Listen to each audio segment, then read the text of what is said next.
Bom dia a todos. Eu comecei a gravar agora.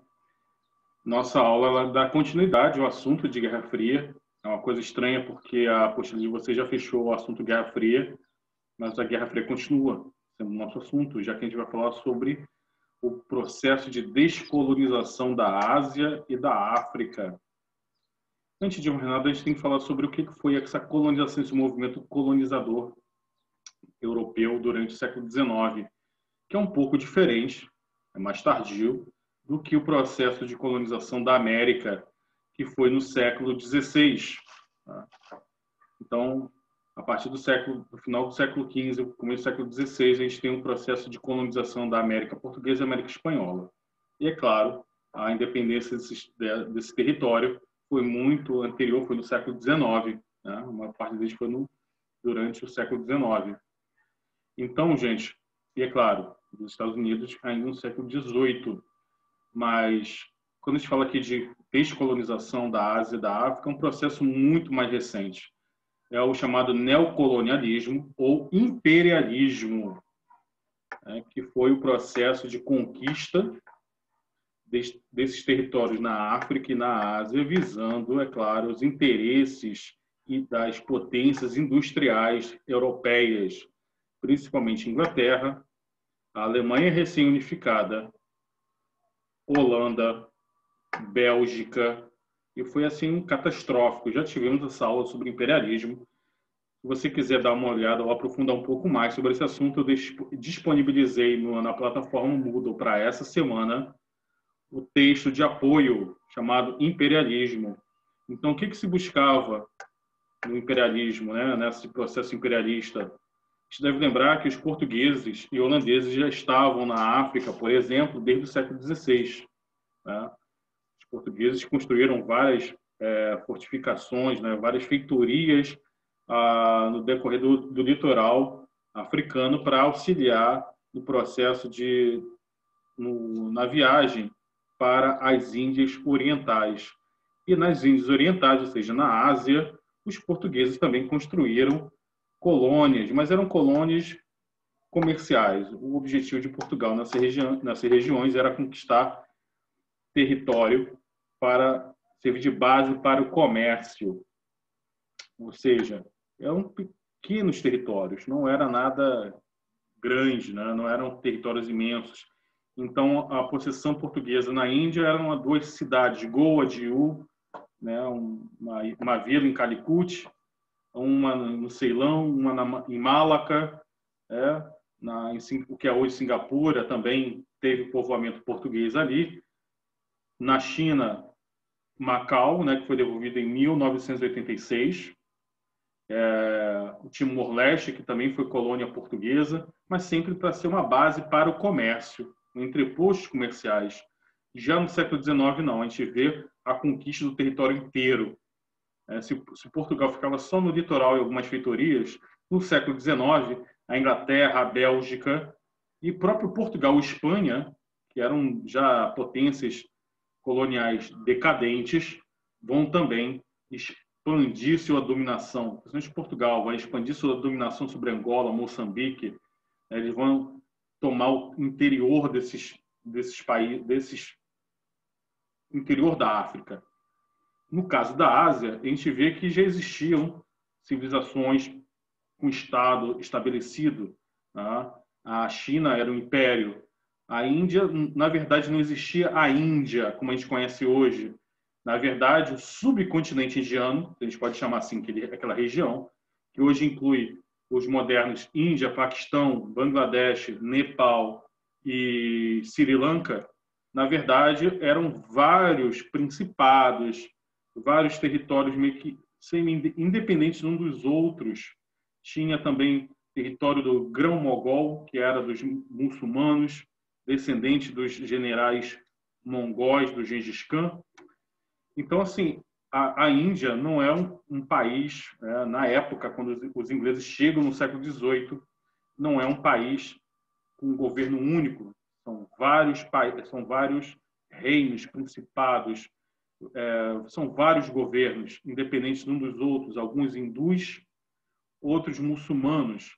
E outra coisa também que a gente tem que falar da Índia, A Índia é o segundo país mais populoso do mundo, uma população monstruosa, 1 bilhão de seres humanos, mais de 1 bilhão. Atualmente é a maior democracia do mundo. Mas quando os ingleses chegam lá, você tinha vários reinos separados, tanto pela religião, por questões étnicas também. A etnia lá é muito forte, diferenças étnicas, e a gente deve lembrar também das castas, do sistema de castas no mundo hindu.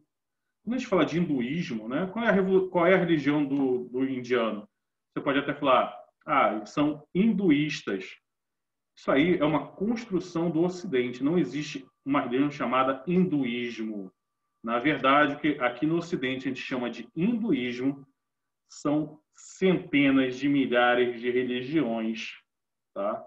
Muito diferentes uma das outras, né? Mas que na cabeça dos missionários católicos e protestantes chegaram lá, tudo assim, culto aos ídolos, um paganismo louco, né? com os sistema de castas, com sistema de rituais malucos, eles adoram vaca, adoram macaco, vários deuses loucos, né? Então, isso parte do preconceito ocidental. Na verdade, são infinitos deuses, são 1 bilhão de deuses. Imagina que tem um deus para cada indiano, cara, né? 1 bilhão de deuses, sendo que os mais famosos, os mais populares, né?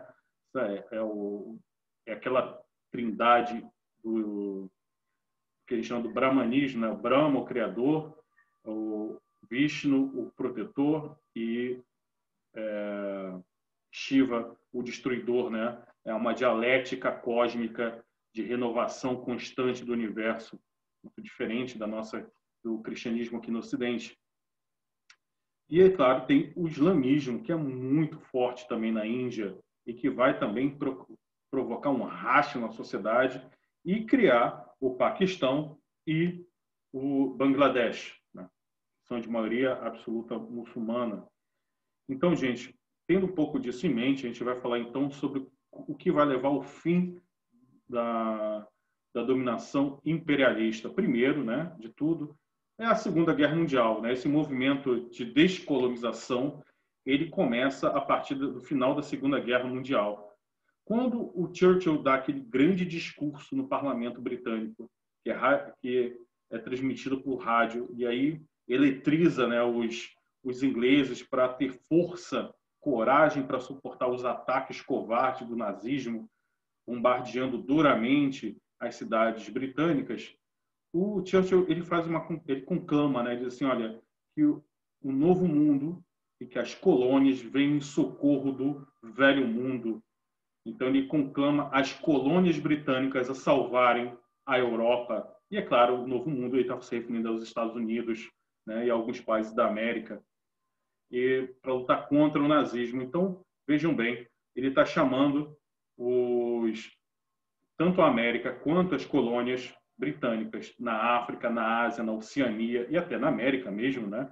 Canadá e as Falklands na Argentina, a Guiana aqui na América do Sul, a Guiana inglesa, para lutar contra a dominação violenta do nazismo.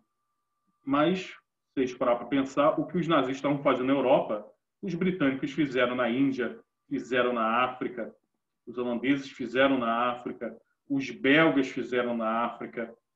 Se a gente fala do Holocausto judeu, né, provocado pelos nazistas, que matou milhões de judeus, né, de forma sistemática, quase industrial. A gente lembra que no século XIX, a dominação do rei Leopoldo II da Bélgica no Congo belga foi algo muito próximo, né? Foi algo terrível, foi algo extremamente desumano. Milhões de pessoas foram mortas, exploradas, mutiladas durante a dominação europeia na África.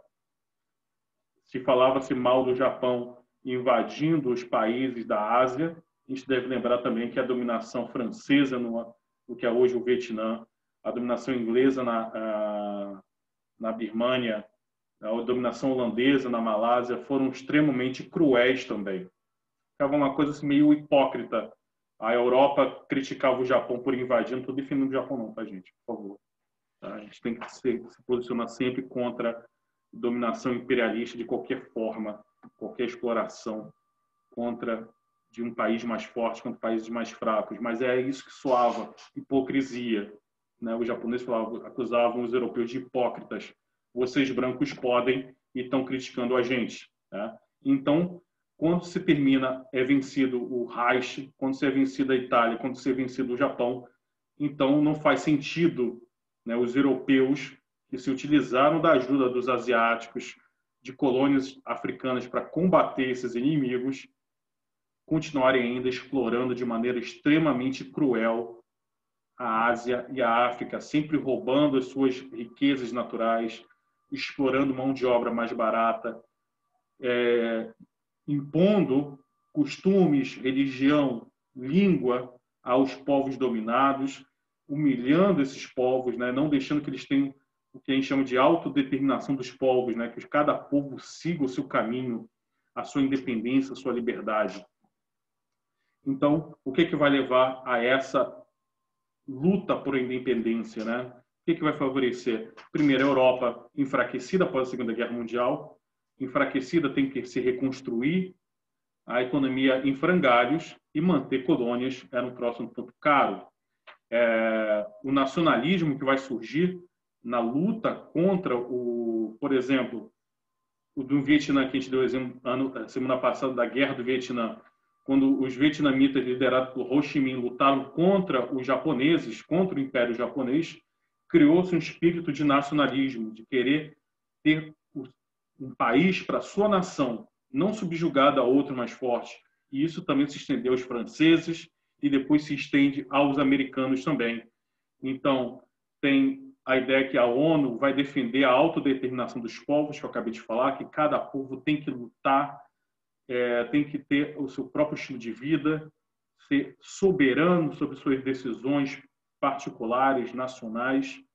Por exemplo, muito próximo da gente, o caso da Venezuela. Eu sou um crítico ardoroso contra o regime venezuelano desde o Hugo Chávez, do atual presidente Maduro, mas achei também sacanagem o secretário de Segurança dos Estados Unidos vir para o nosso território, na fronteira com a Venezuela, falar mal da Venezuela. Quem tem que resolver o problema da Venezuela são os venezuelanos. No máximo, a gente pode criticar, pode apoiar, mas nunca intervir, né? Isso é muito errado. Os Estados Unidos têm essa tradição de intervir na liberdade, na soberania dos países, ainda que seu discurso sempre seja de defender a autodeterminação dos povos.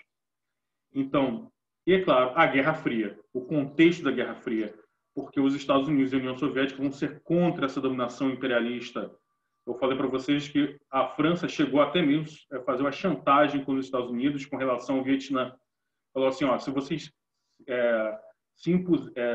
atrapalharem nossa presença na Indochina, a gente muda de lado, a gente vai ficar do lado da União Soviética. E era a tradição do comunismo, do marxismo, ser contra o imperialismo, o neocolonialismo. O Vladimir Lenin, líder da Revolução Russa em 1917, ele vai escrever livros contra o imperialismo. Ele vai dizer, olha, o imperialismo é uma etapa avançada do capitalismo. Então, o imperialismo ele é um desdobramento do capitalismo. Se a gente luta contra o capitalismo, a gente luta também contra o imperialismo. Então, muitos intelectuais, tanto nesses países colonizados, muitas das vezes o cara saía do seu país para estudar lá na Europa. Um exemplo disso é o Gandhi, a gente vai falar muito hoje do Gandhi. O Gandhi, quando jovem, ainda no século XIX, ele migrou da Índia, foi para a Inglaterra, para a África do Sul, depois foi para a Inglaterra estudar direito, né? Se formou em direito, voltou para a Índia. Então, ele teve contato com as ideias que tinham na Europa. E isso vai acontecer com muita frequência. Por exemplo, Ho Chi Minh e Vo Nguyen, que era do Vietnã, vão estudar na França e vão ter contato com o socialismo, com as ideias do comunismo. E vão voltar, então, para os seus países e vão difundir essas ideias. Então, para os Estados Unidos, isso era muito perigoso. Ele pensou, poxa, se o comunismo está liderando, ele é a base ideológica da luta colonial, forçosamente esses países podem entrar na área de influência da União Soviética. Tá? Então, e muitos países vão conseguir sua independência, mas muitas das vezes não vão somente na casa da política. A independência econômica e cultural vai permanecer também. Isso é muito interessante. Por exemplo, aqui na América do Sul, né, por mais que politicamente já estejamos independentes, né, da Espanha e de Portugal, desde o século XIX, mas a gente tem uma dependência econômica e cultural, como, por exemplo, com os Estados Unidos. Né? Isso vai acontecer também na Ásia e na África. Então, os Estados Unidos ele vai ser um inimigo do imperialismo também, durante o pós-guerra, e a União Soviética, porque eles vão disputar. Então, se um país vai se tornar independente da Inglaterra, ele vai ficar do lado de quem? Dos Estados Unidos ou da União Soviética? Então, a sugestão dos Estados Unidos, com seus aliados, Inglaterra e França, é o seguinte: libertar esses países de maneira negociada, aos poucos, para que eles não migrem para o comunismo. Então, mantendo o capitalismo como sendo o seu sistema econômico, mantendo relações amistosas com a Inglaterra, com a França e com os Estados Unidos. Então, gente, vamos ter dois tipos de movimentos de independência. Um movimento de guerrilheiros, que é o pessoal que não vai querer assunto e vai lutar pela sua independência, né? Vai enfrentar as tropas coloniais das suas metrópoles. Por exemplo, Angola vai enfrentar diretamente as tropas portuguesas, vai tentar expulsar as tropas portuguesas de Angola e Moçambique e, portanto, vai se aproximar da União Soviética, vai se aproximar de Cuba, por exemplo, e tem a negociação, a libertação negociada aos poucos, mas que vai manter a dependência econômica. Uma coisa que o Mahatma Gandhi falava é o seguinte: nós não odiamos os ingleses, nós queremos a independência, queremos liberdade, queremos que eles vão embora, mas a gente quer manter uma relação amistosa. Então, a da Índia vai ser o que a gente chama de negociada. E aí, então, os países, né, que vão aos poucos se tornando independentes, tanto na África, na Oceania e na Ásia, eles vão criar uma aliança. Eles não vão querer se alinhar nem com os Estados Unidos, nem com a União Soviética. Vai ser chamada Conferência de Bandung, na Indonésia. Esses países todos vão se reunir países da África, Etiópia, Egito, Nigéria, Costa do Marfim, da Ásia, a China, o Vietnã do Norte, o Vietnã do Sul na época, né, que ainda eram países independentes, as Filipinas, a Indonésia, a Malásia e até mesmo o Japão. Eu fico até espantado, o Japão também vai estar nessa conferência. Ele que é aliado incondicional dos Estados Unidos, né, inimigo do marxismo.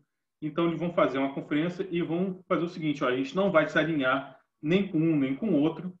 Nós vamos combater todo vestígio de colonialismo, ou seja, imposição da língua, da religião, né? Os colonialistas, né, as potências colonialistas sempre construíram monumentos, botaram estátuas das personalidades, né, dos grandes desbravadores.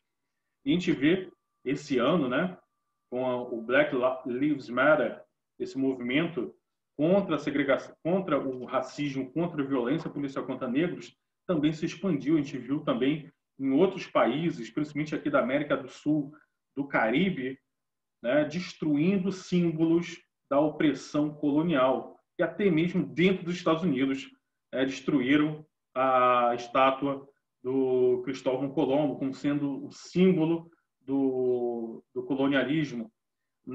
Eu acho que foi na Martinica, né, aquela ilha paradisíaca do Caribe, entre tantas, que a estátua da esposa do Napoleão foi também derrubada. Então, isso faz parte desse movimento, desde a década de 50, de lutar contra os vestígios do imperialismo, contra a segregação racial. Segregação racial, por exemplo, que na África do Sul, a África do Sul, quando ela se torna independente, ela se torna independente de maneira negociada com a Inglaterra. Então, a Inglaterra faz vista grossa para o governo racista, segregacionista, do apartheid na África do Sul. Então, eles vão lutar contra isso. E, curiosamente, a África do Sul não fez parte da Conferência de Bandung. Ih, cara, aqui não está aparecendo.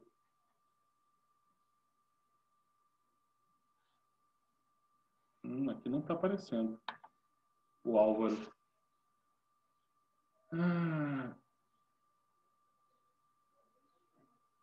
Agora apareceu. É que geralmente a plataforma ela avisa quando alguém está esperando. Álvaro, tudo bem, Álvaro? Desculpa, Álvaro, deixado de molho. Qualquer coisa que você quiser, você volta, tá? Eu vou deixar esse vídeo, como sempre, né, disponível, tá bom, Álvaro? Você está me ouvindo? Gente, então essa conferência de Bandung fez com que esses países se ajudassem mutuamente. Desculpa, Álvaro, não tinha visto, tá? Não, ainda tem tempo. Qualquer coisa, Álvaro, você pode rever, né, o que a gente teve até agora na plataforma. Tem lá o link, eu vou disponibilizar o link para o YouTube. Então, gente, a gente está falando aqui, Álvaro, da... Sim, Agatha, pode falar. Pode escrever aí.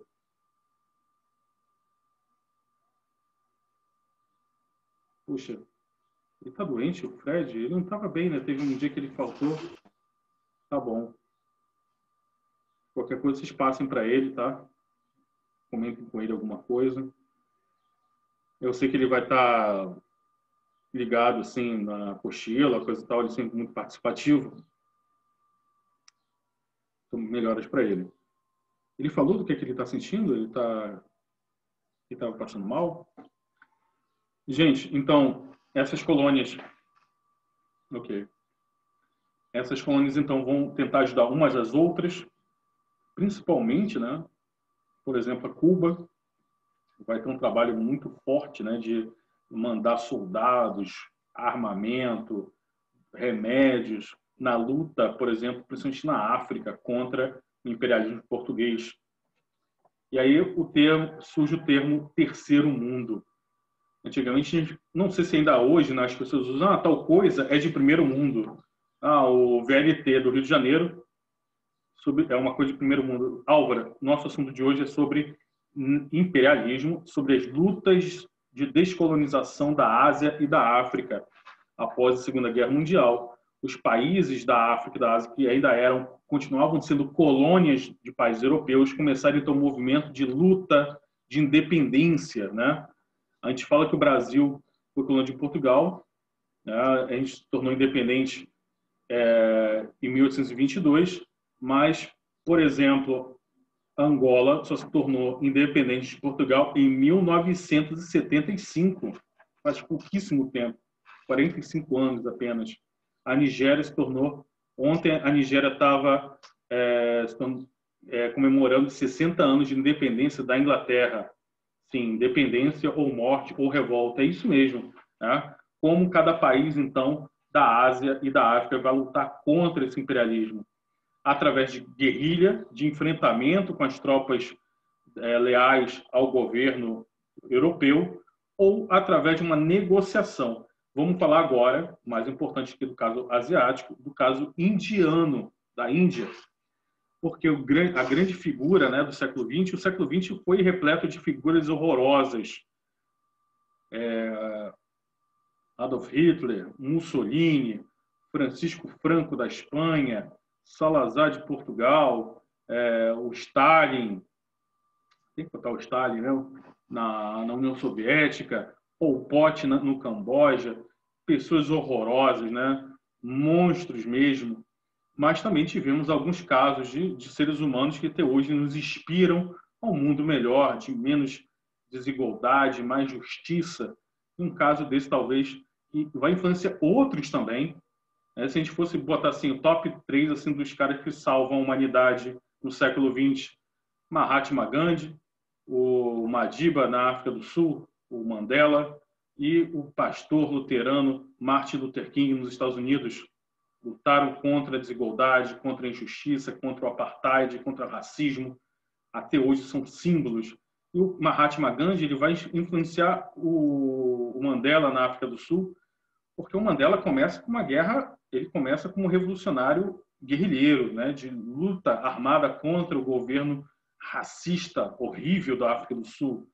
Mas o Mahatma Gandhi ele era jainista, não era hindu, tá? Ele era hindu, claro, etnicamente, não é questão apenas de religião, ele era jainista, ele era de uma religião que na Índia totalmente contra a violência, né? Ele era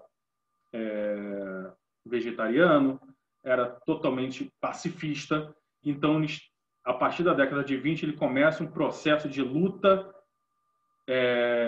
pacífica, resistência pacífica. Sim, ele não é mais porque ele morreu, né? A gente vai falar daqui a pouco, Álvaro, da morte dele. Então, ele começa então uma luta pacífica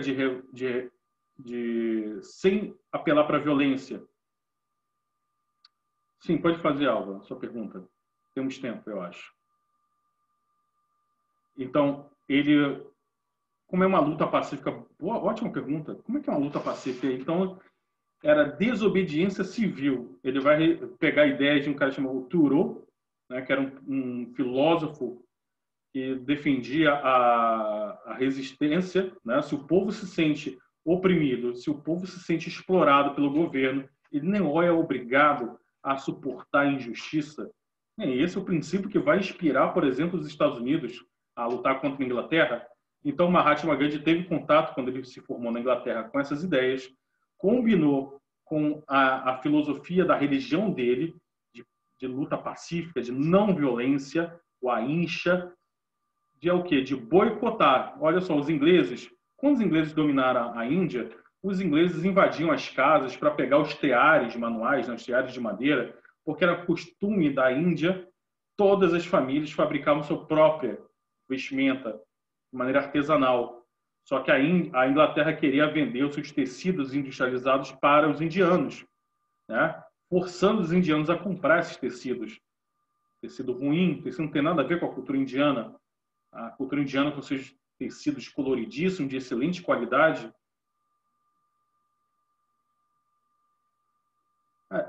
O nosso amigo fala aqui, mas pessoa, tudo que ele fez foi desfeito de cena, porque tem mais racismo. E sempre teve racismo, sempre vai continuar tendo racismo. Só que aí, esses personagens, como Martin Luther King, como o Mahatma Gandhi, como o Mandela, devem sempre nos inspirar a lutar contra, não aceitar passivamente, não aceitar pacificamente a essas manifestações, porque quem está no poder, e existe uma relação de raça, de cor da pele e poder político, sim, até hoje, e econômico. Então, inspirado nesses grandes nomes, a gente deve lutar contra, sim, se opor a qualquer forma de racismo, de segregação racial, de exploração, de preconceito. Então, o que era isso? Não comprar produtos ingleses, não pagar impostos. Né? Então, ele fez, em 1930, vai ter uma grande marcha para o mar, que milhares de pessoas, centenas de milhares de indianos marcharam, se posicionaram, chegaram lá no mar, chegaram numa salina que era dominada pelos britânicos. Olha só, o sal indiano era monopolizado pelos britânicos. Então, cada indiano chegou lá, meteu a mão no sal e foi para casa. Eles dizem, ó, todo mundo vai lá e pega o seu sal, que é nosso. Né? E a Inglaterra sempre revidou com muita violência, com muito massacre, mas mesmo assim, enfrentar a polícia, enfrentar o exército sem reagir. Eles vão matar a gente, mas não vão matar nossa vontade, é o que ele dizia. E isso vai minando, porque vai trazendo para a opinião pública mundial, fica contra a Inglaterra. Ele vai fazer, então, várias greves de fome, vai quase morrer de fome, e isso vai chamar a atenção do povo, do mundo, se posicionar contra ele. Até que a Inglaterra decide, então, acabar com a dominação colonial em 1950, e aí surgem 4 países. A Índia ela vai se desmembrar. A Índia, mesmo de maioria hinduísta, vai surgir o Paquistão Ocidental, Paquistão Oriental. Depois o Paquistão Oriental se torna Bangladesh. A ilha do Ceilão, o Sri Lanka, de maioria budista, vai também se tornar independente. Em 30 de janeiro de 1948, Mahatma Gandhi é assassinado por um radical hindu que não estava satisfeito por ele ter apoiado a criação do Paquistão, esse desmembramento da Índia. A bandeira indiana, só para a gente fechar aqui, ela tem 3 cores, né? Ela é uma bandeira tricolor, como é uma república. O laranja representa o hinduísmo, o verde representa o islamismo, o branco representa a paz entre muçulmanos e hindus, a flor de lótus, com símbolo do budismo também, um símbolo da cultura indiana, representa as 24 pétalas, representa as 24 horas de paz entre os povos, mas não é isso que acontece. Quando é formado o Paquistão, os hindus religiosos que viviam naquela região migram para a Índia e os muçulmanos da Índia migram para o Paquistão. E nisso vai ter muito confronto, muita violência. E até hoje, Paquistão e Índia se enfrentam, se engalfinham e apontam armas nucleares umas para os outros. Gente, a gente não vai ter muito tempo aqui. Por favor, eu vou tirar a foto probatória da nossa presença. Por favor, não saiam. Tá? Se vocês quiserem comentar, façam seus comentários. Por favor, fique à vontade.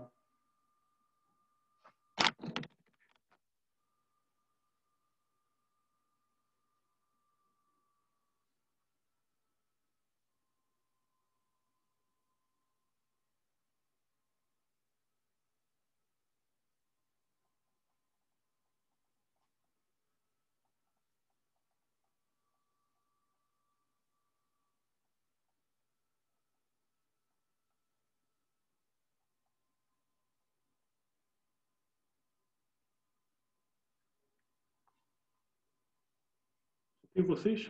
Puxa vida, pouca gente hoje. Tá bom, gente. Algum comentário? Alguma dúvida? Muito obrigado, Ana Cláudia. Suas palavras sempre me inspiram a tentar melhorar sempre mais, tá? Muito obrigado. Sim, Álvaro, eu estou ansioso. Letícia, muito obrigado também, tá? Pela sua presença. Ana Clara, muito obrigado pelas suas palavras. Me inspira sempre. O nosso Ágata, valeu. Está um pouco mais quieto, mas sempre comentando, sempre participando. Nosso ministro da Educação disse que quem é professor é porque falhou em tudo na vida. Sim, eu sou um fracassado em vários assuntos, mas quando eu vejo vocês me elogiando, né, eu fico muito agradecido e eu vejo que não sou tão fracassado assim. Então, muito obrigado pela atenção de vocês. Álvaro, você demorou muito, Álvaro, eu vou fechar. Mande no nosso grupo de WhatsApp, Álvaro. Obrigado, Agatha. Valeu. Eu também acho que ele é um fracassado. Assim. Beijos e abraços, meninos. Obrigado, Ana Cláudia. Valeu. Tchau, tchau. Se cuidem, se divirtam. Cuidado com o calor, hein?